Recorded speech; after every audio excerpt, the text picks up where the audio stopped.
Hi, everyone. Thanks for showing up early. Appreciate it. I'm just sharing a few quotes. The presentation hasn't started. It's just a couple of quotes on rewriting that I caught my eye that writers might appreciate.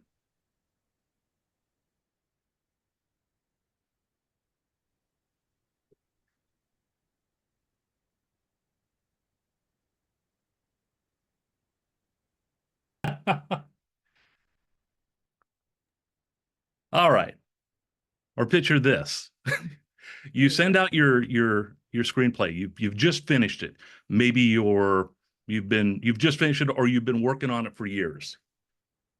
Send it into the world, and then the feedback comes. And it blindsides you.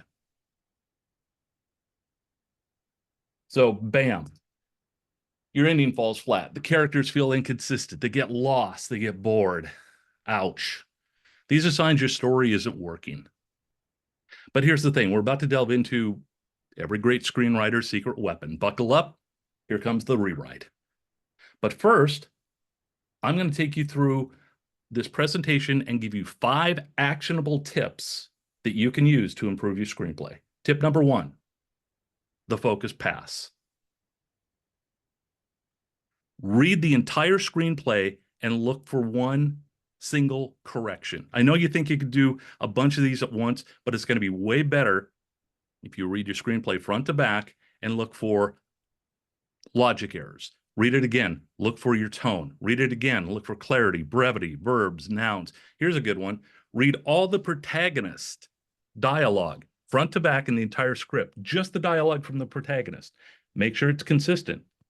Then take a look at the antagonist and read everything of the antagonist.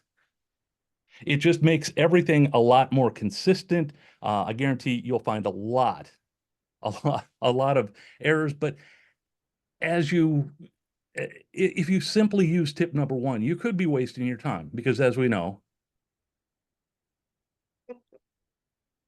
okay, so this guy, his name's Tony Robbins. He's a motivational speaker who's quoted as saying once that all I try to do is get people to commit, really commit.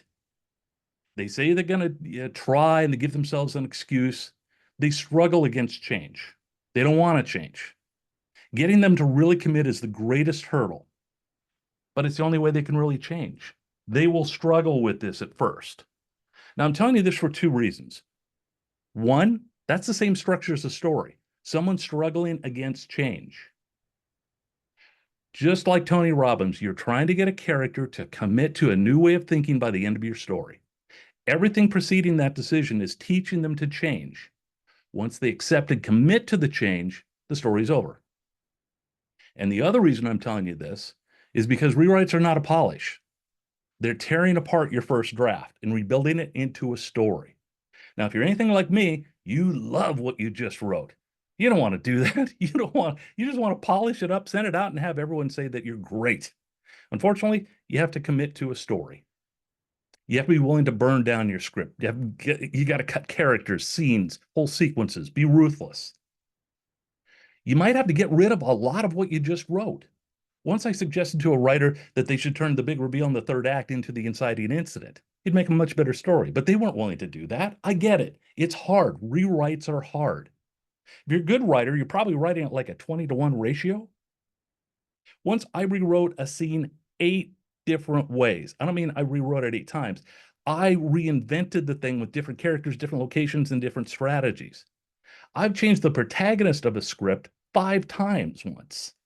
It's a pretty good script now. But we're not natural storytellers. It doesn't just spill out of us. It's a craft. So don't think of writing as photographic.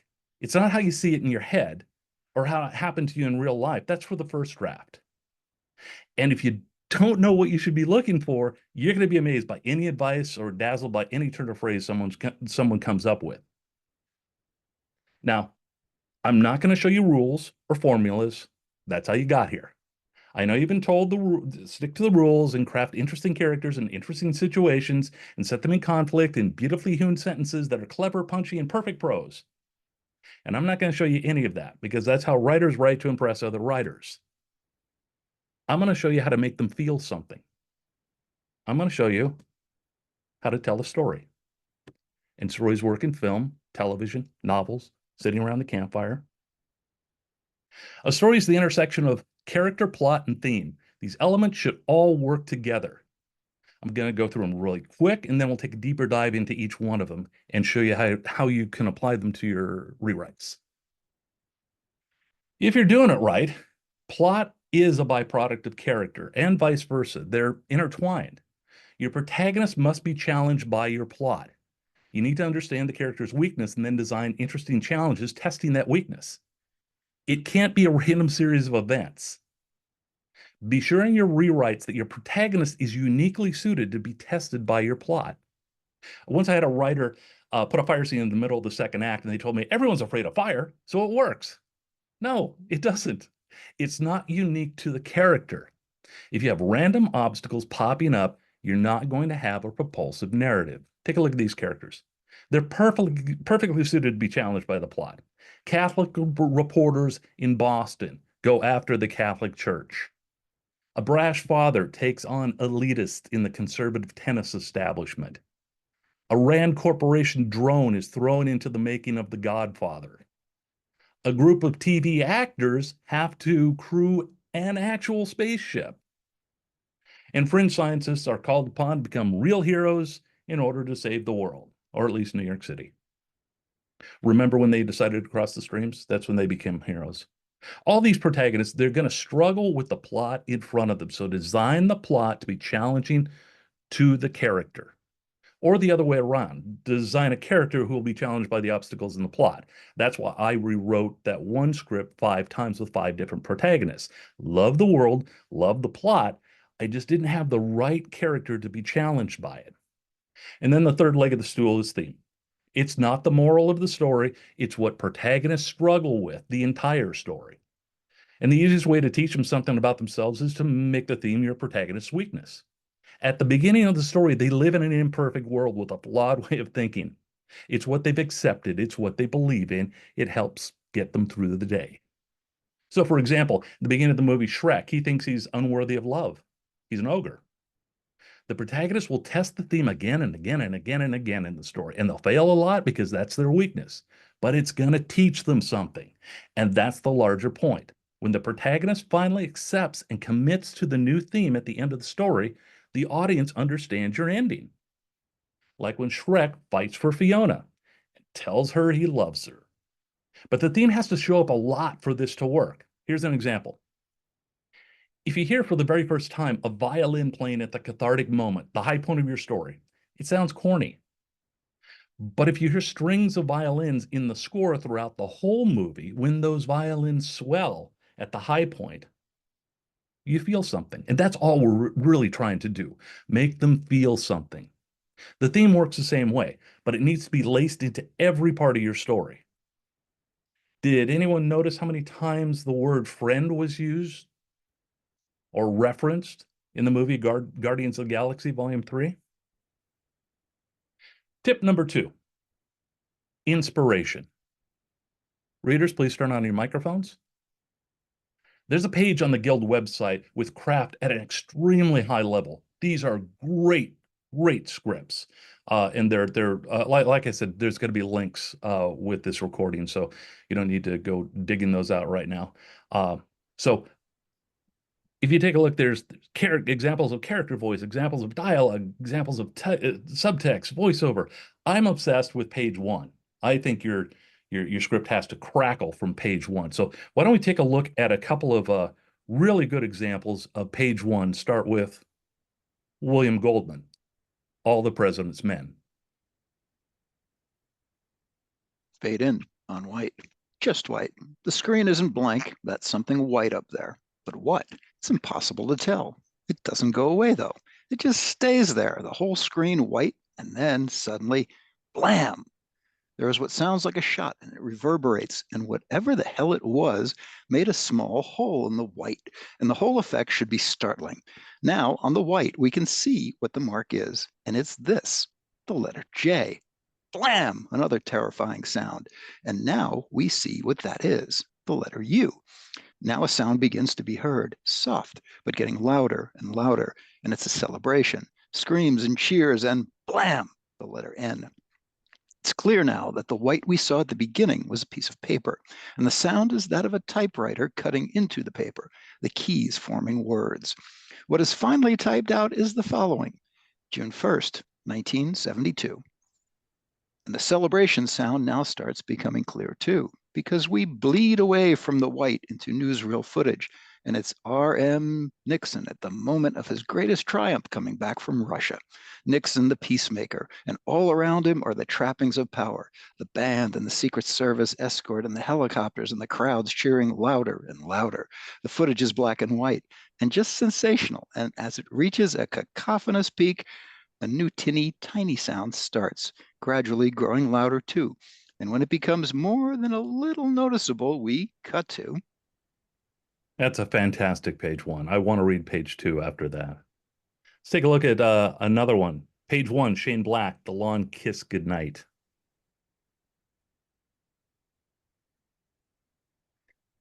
A window pane, assaulted from without by snowflakes, wind-tossed. Inside, a bed, dappled with moonshadow. A little girl fast asleep. The wind whistles and sighs outside. She dreams, eyes closed, eyes roving beneath. A nightmare. Her eyes leap open, a stifled cry. She thrashes for her stuffed bear as a soft voice says, "Shh." And there's Mom, kneeling beside her, vague shape in the dimness. A full moon throws light across the one sparkling eye. "Mommy, the men on the mountain, shh, gone. All gone now. I'm here. Mommy's always here, and no one can ever hurt you. Safe now, safe and warm. Snug as a bug in a rug. Sit with you. Think you can sleep? Turn on the nightlight." The mother nods, passes her left hand quietly over the girl's forehead. "Close your eyes now. I love you." The child subsides, breathing steady, eyes closed. The mother rises, regards her through the dimness, slowly turns, heads for the door, flicks on a Winnie the Pooh nightlight. Her entire right forearm is slicked with blood. More blood on her check-made MP5 machine gun. She staggers just a little, barely noticeable, passes out of the light into darkness, sits beside her daughter's bed. And finally, an example of a great final page, Tom Schulman's Dead Poets Society. Boys stare at Keating. He stares at them, taking them in for the last time. He turns and walks toward the door. "Oh, Captain." Keating turns to look at Todd. So does everybody else. Todd props one foot up on his desk and then stands up on it. He stands atop his desk, holding back tears, facing Mr. Keating. "Sit down." As Nolan moves down the aisle toward Todd, Knox, whose seat is on the other side of the room, calls Mr. Keating's name and stands up on his desk too. Nolan turns and sees this. Meeks musters his courage, stands on his desk. Pitts does the same. One by one, and then in groups, many others in the class follow suit, standing on their desks in silent salute to Mr. Keating. Nolan, who started at Todd, then at Knox, stands motionless. He's amazed by this overwhelming response. Keating stands at the door, overcome with emotion. "Thank you, boys. Thank you." Keating looks into Todd's eyes and then into all their eyes. He gives a nod and then exits. Angle on the members of the Dead Poets Society standing on their desks. Meeks, Pitts, Knox, and finally Todd, who's holding back tears but standing proud. Blackout. It's a fantastic resource. Take your time and go through that stuff. It's well worth your time. Meanwhile, let's get back to that deeper dive I promised you, this time on character. As I explained, story is the integration of character, plot, and theme. Your protagonist needs to have a relationship with the theme. What is it? How does it change? If you don't know, that's why your third act doesn't work. You need to know what theme the protagonist is debating throughout the story. Every compelling story revolves around the transformation of the protagonist. They start with a flawed way of seeing the world, and they change over time. If you move your protagonist from thinking this to thinking the opposite, you're going to have a good character structure. You're going to have a good character arc. In Ford versus Ferrari, Ken Miles is a rebellious driver who tries to control every situation and butts heads with the corporate suits at Ford. We see a pattern throughout the whole movie, and then he breaks it in the third act. Ken lets go. He becomes a team player, and he gets screwed because of it. In the movie Up in the Air, Ryan transitions from a man who's built his entire life to avoid human connection to someone who values relationships. Even after experiencing betrayal, Alex betrays him. She's married. In the end, he's changed. He gives away his miles to his sister. He writes a recommendation for Natalie. He's changed. He's embracing relationships in his life. This is not a formula. This is not a formula for happy endings either. It's how stories work. Your protagonist must have an external want and an internal need. Your protagonist wants something. The external wants the obvious goal that the character's pursuing for the entire movie. Indiana Jones, he wants the Ark of the Covenant in Raiders of the Lost Ark. That's his external want. His internal needs are the theme. It's the deeper flaw that challenges and drives the character. They're broken.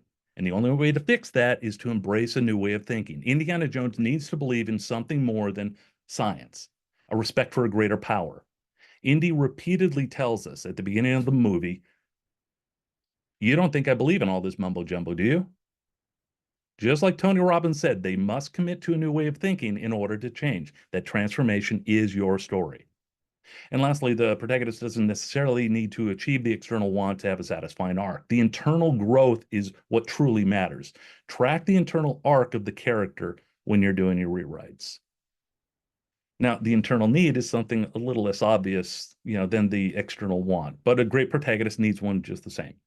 Art house stories focus more on the internal need, and that's why people don't get it. They throw up their hands and say, "What's going on? I don't understand. What does she want?" They're looking for the external want. And ornate stories like Nomadland dwell on the internal need. Tip number 3. I have a few different ways of building characters and looking at characters. Pixar has a fascinating way of looking at characters. They believe that movie characters should not express the world from one point of view. Good tip there. The character sees the world in different ways, and the characters have a different relationship with theme. They act differently when confronted by the theme. So Pixar has characters. Think about any of their movies. They have one that's all about logic, another one that's about emotion, another one that's opinions, another that's comic relief, action, reflexive. One model that I rely on a lot is called the character diamond. It's just the basic bones of a character, but you need to understand just the basics of the character before you start filling them out, because you're going to come banging up against these facts of your character often. Their North Star, what's their guiding principle? Kryptonite, their greatest weakness. The hill they're prepared to die on, that's their strongest conviction. And they live in an imperfect world, so they're going to have masks and flaws. They have coping mechanisms. Let's take a look at one of the greatest characters I know in cinema, Tony Gilroy's Michael Clayton. I watch this movie about once a year. It's so good. Love this character. His North Star, Michael Clayton's star, is loyalty. He is loyal to a fault until the end of the movie when he betrays everybody. His kryptonite's money. He owes money. The restaurant went under. The restaurant he started with his brother, his son, his brother, his family's the hill he's prepared to die on. And mask and flaws. Arthur tells him he's a janitor. Everyone calls him a miracle worker, but Arthur reminds him, we're janitors. We're here to clean up messes. Michael Clayton's a fixer. So once you have a strong main character, you need to tie them together with plot and theme. Remember, you're a janitor. And lastly, there is a fantastic resource online. Writers helping writers. And this little tab right here, you click that and you get all kinds of story elements that you can take a deep dive into, and click on something like this and go to a page that is nothing but hyperlinks that have all kinds of information. You click on one of these hyperlinks and it takes you to a page that's kind of like this. You can spend hours in here. These are fantastic tools. And understand you need tools. It's a craft. And it's a lot of work. Okay, we just did character. Now let's take a deeper dive into theme. Different genres handle theme in different ways. A slasher like Halloween, it's pretty themed light. But when you add a theme to simple stories like this, it elevates them. Alien's nothing but a slasher set in space, but because it includes a theme, it's a masterpiece. If you add theme to a silly little fantasy comedy like Groundhog's Day, at the end, you feel warm and fuzzy. And I dare you to watch Paddington 2 and not cry when he sees his Aunt Lucy, all because of theme. Pick a universal theme. Love, vengeance, coming of age, father issues, mother issues. We love stories that remind us that we share a human connection. Theme is not something you're going to understand. It's something to be felt. Think of your theme as the connective tissue between the character and the plot. Remember, your only job is to create emotion. Make them feel something. It's the reason people rewatch old movies again and again. It makes them feel that feeling all over again. You feel the theme in The Reverend. How far would a man go to avenge the death of his son? That's the theme in that movie. It was woven into almost every scene in that movie. Actors love playing the same theme again and again. Mel Gibson, Russell Crowe, they love doing revenge. Spielberg likes doing families in crisis. Theme tells you how to design your characters and design your world. All your characters should live within the code of the theme or outside of it. Here's a good example. The movie Yesterday. Jack Malek is lying to the world. So how did they draw the world? Everyone in the world tells him the truth, even a swarmy agent. And only after he tells the truth to the world does he ever find happiness. Theme. In the movie Are You There, God? It's me, Margaret. It's all about the changes that Margaret's going through. So, of course, Margaret is moving when the movie starts. Everything's changed for her. Her friends, her school, her routine, her world is all new. In Craig Mazin's television series, Chernobyl, he literally starts and ends the series with theme. The first and last lines are, what is the cost of lies? And everything in between shows us what is the cost of lies. Top Gun Maverick, everyone is letting go of something. Admiral Kazansky literally writes it on the screen. It's time to let go. And finally, The Boys in the Boat. Theme is marrow deep in this movie. It's respect. No one respects them. The coaches don't respect them. California's boat doesn't respect them. The senior boat doesn't respect them. Society doesn't respect them. No one respects them. They even got the worst lane at the Olympics when they qualified for an inside lane. They got the outside lane, which had the rougher water. No one respected them until they took it from everyone in the end.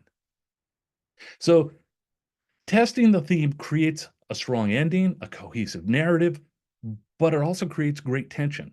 So when you're rewriting your second draft, you should have scenes that are a net win for one thing while being a net loss for the other. Tying them together creates what's called thematic tension for the character. So if the scene was a external want win for the character, it should be an internal need loss for the character, and vice versa. If the scene was an internal need win for the character, it should be an external want loss for the character. That's a mouthful. Let me give you an example. A silly example. Two rivals race tricycles from Los Angeles to New York. Let's call the protagonist John. John's a total narcissist, which makes him a ruthless competitor. Now, John not only wants to win, but he also wants to woo his true love. Let's call her Mary. John has a clear external want, win the race. John has a clear internal need, become less of a narcissist in order to win over Mary. So, in the first leg of the race, John beats his rival badly. During his victory, he acts like a pompous ass, which offends Mary. This is an external win, but an internal loss. Feel the tension? In the next leg of the race, John has a huge lead, so he takes a moment to chat up Mary, and she gives him a kiss. but that kiss took too long to get, so he loses that leg of the race. This is an internal win, but an external loss. So here's examples in real movies, like The Fall Guy. Colt gets the phone with the video, but it causes him to miss karaoke with Jody. External win, internal loss. The internal need drives the story just as much as the external want. They're tied together. And this type of thematic tension works great for chase scenes, major set pieces, but it can also work really well in small talkie scenes. The holdovers. Paul, the professor, takes Angus to a party off campus. That's an external loss for Paul, who's supposed to be watching over the kid, but it becomes an internal win for Paul when he helps Mary, the cook, after she breaks down. Or consider the dinner scene in the movie Whiplash. Andrew shares the good news that he's the new core drummer, his external want, but his father and family don't understand the significance of that and becomes an internal loss for Andrew. Now, the win and the loss don't always have to appear in the same scene. Sometimes it could be in the next scene, but the more often you can put them in the same scene, the stronger the connection between the two. So, in your rewrite, the central dramatic argument is what your character is going to bump up against the entire story. And it's what forces the protagonist to arc by the end of the story. We create patterns at the beginning, and then we break them in the end. They move from the old theme to the new way of thinking. And if you lay that up against a 3-act structure, it looks remarkably the same. And a lot of writers seem to get lost here in the second half of the second act. That's not that hard to figure out. They test the theme. And finally, we've covered character, we've covered theme. Let's take a deeper look into plot. Plot from 35,000 feet is pretty simple. Here's your 3-act structure. Start your story. Test the theme again and again, and it pulls them into a new way of thinking. That's it. Those are your 3 acts right there. Okay, there are a few more things to consider. Don't give away things too early. Don't hold on to them too long, but start your damn story. By page 10, we know E.T. wants to go home. By page 10 in Stand By Me, the boys cross the bridge to find the dead body. By page 10 in The Shawshank Redemption, we know Andy's the protagonist. He's sentenced to 2 life terms. He claims he didn't do it, and we meet Red in the prison, our storyteller. The hook is set in 10 pages. Start your story. Who's the protagonist? What do they want? When must this happen? Where are they weak? Why must they succeed? Show how they respond to the world. Identify the external want. Set a clock. Show why it's difficult. Explain the stakes. See, I'm not even talking about the antagonist yet. Just start the story. It's what everyone's waiting for. And there's also a rhythm to plot. They have a problem. They succeed or fail at solving it, but it leads to another problem. I'm going to say it one more time. They have a problem. They succeed or fail at solving it, but it leads to another problem. See, it's all interconnected. If you're getting notes back that are saying it feels episodic, you're probably writing like this happens and then that happens. It's not connected. This happens causing that to happen. So it becomes ironic when the next thing happens. That's a simple rhythm that readers are used to following. So if you're getting that note, that's the rhythm that you should be writing in. And as they use riskier solutions to solve these problems, this increases the stakes, increases the tension. Have them use new behaviors each time, ones they've never tried before. Now you not only have stakes, you have tension, and now you have a character arc forming. Everything they learn during these sequences teaches them about themselves and leads them to the inevitable conclusion of embracing the theme in the 3rd act. That's the cathartic moment. More on that later. Readers, can you turn on your microphones, please? Let's see if you can spot the rhythm in The Haystack Story by Shane Black. Well, he fell off the plane. Oh my God, that's bad. No, that's good because he had a parachute. Oh, well, that's good. No, it's bad because the parachute didn't open. Oh my God, that's terrible. No, that's good because he had a reserve chute. Oh, well, that's good. No, that's bad. The reserve chute didn't open either. Oh my God, that's bad. No, it's good because he saw a haystack right underneath him, right where he was gonna fall. That's good. No, because there was a pitchfork sticking up right out of the haystack with the tines pointing straight up. Oh my God, that's bad. No, that's good. He missed the pitchfork. God, that's so good. No, that's bad. He missed the haystack. It's a bit repetitive. So Trey Parker and Matt Stone have made this work for 26 seasons of South Park. They explain it as this happens, therefore that happens, but then this happens. They literally do a TED talk on this structure. 26 seasons. Take a look at any of the episode. This happens, therefore that happens, but then this happens. In your rewrites, follow this rhythm. But even so, there are times when readers get lost, they get confused, they stop caring. So be sure to include some scenes that re-anchor your story from time to time. What are they planning on doing next? Describe for us what success looks like. Your dialogue should be subtle, but your story should be blunt. No one wants to figure out your story. They want to feel the emotion of the story. If we don't understand why a character is doing something, we won't care if they succeed or fail. I call these signposts and wayfinders. It could be a short scene, could be a whole scene, could be 2 lines, but it helps the audience catch up. In The Edge of Tomorrow, Bill Cage says, "You don't expect me to kill that thing, do you?" And Rita Vertasky corrects him and says, "No, you're going to take me to it, and I'm going to kill it." This sets up the entire next sequence in the movie. It's also a great opportunity to remind the audience who the character is at that point in the story. Bill isn't ready to be a badass. Rita is.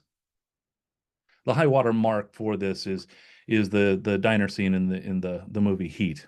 Neil and Vince explain who they are and how far they're willing to go if the other guy gets in the way. This is classic cinema. It's De Niro, it's Pacino, it's fantastic. But it sets up the whole third act with the big shootout.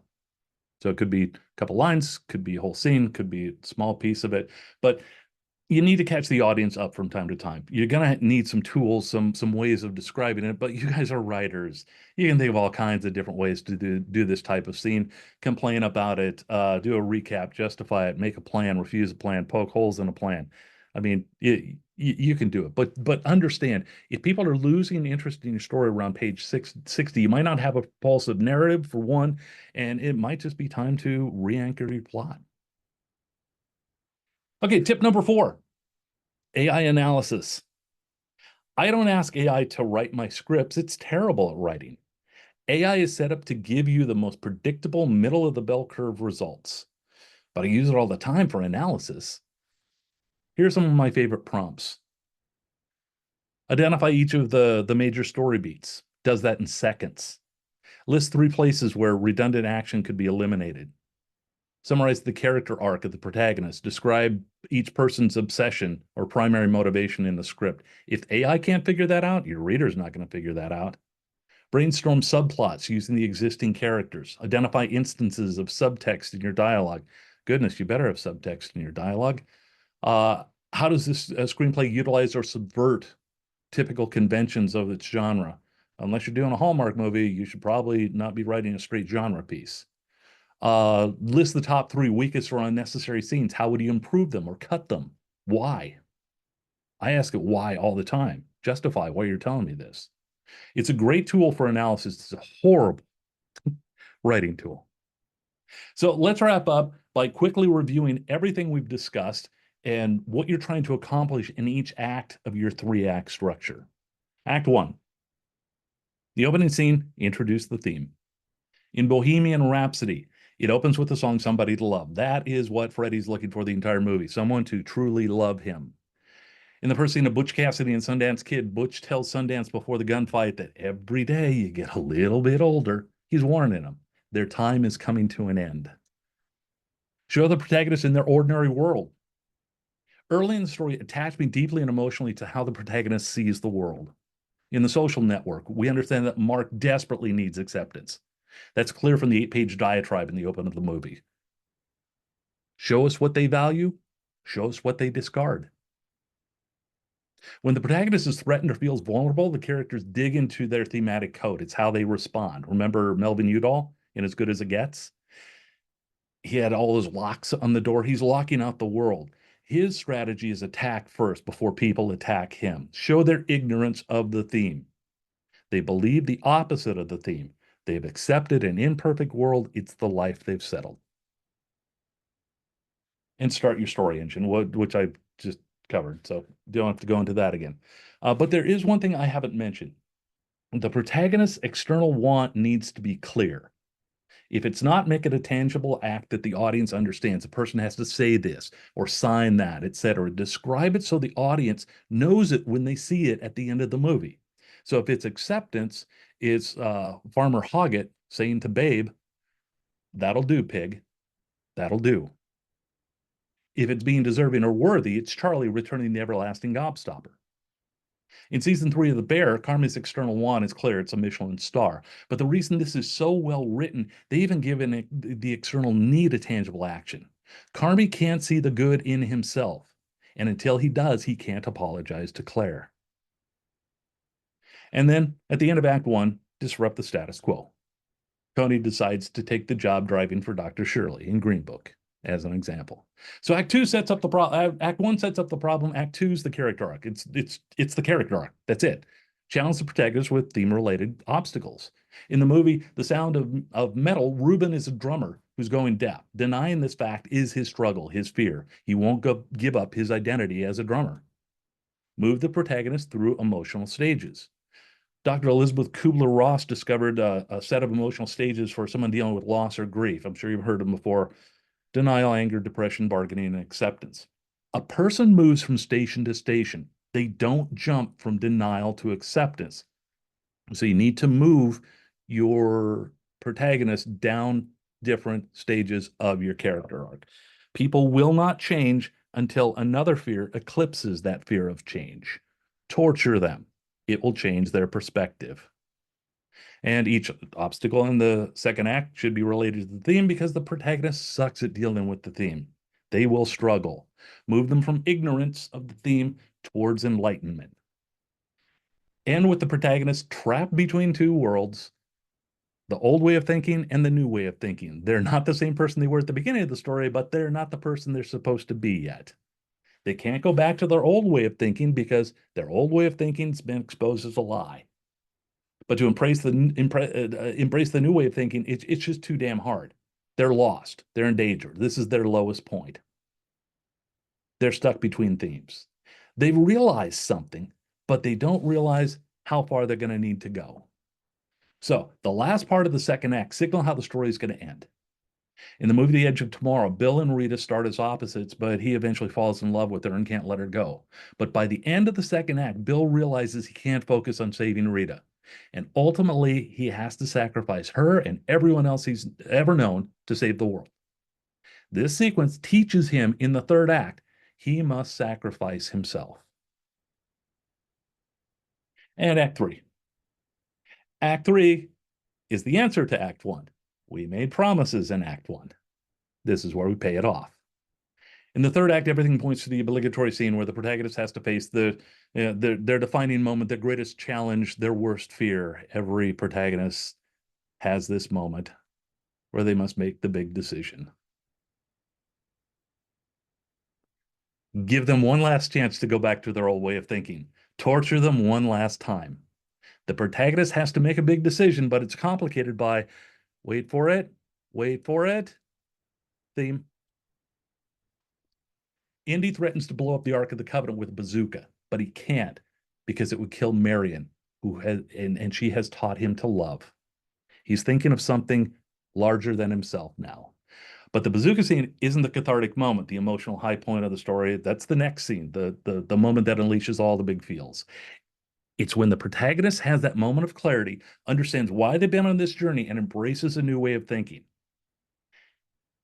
And that's when you get that wave of emotion that runs through the audience. When they open the Ark and Indy tells Marion, don't look at it, we understand that he has changed. He believes in something greater than himself.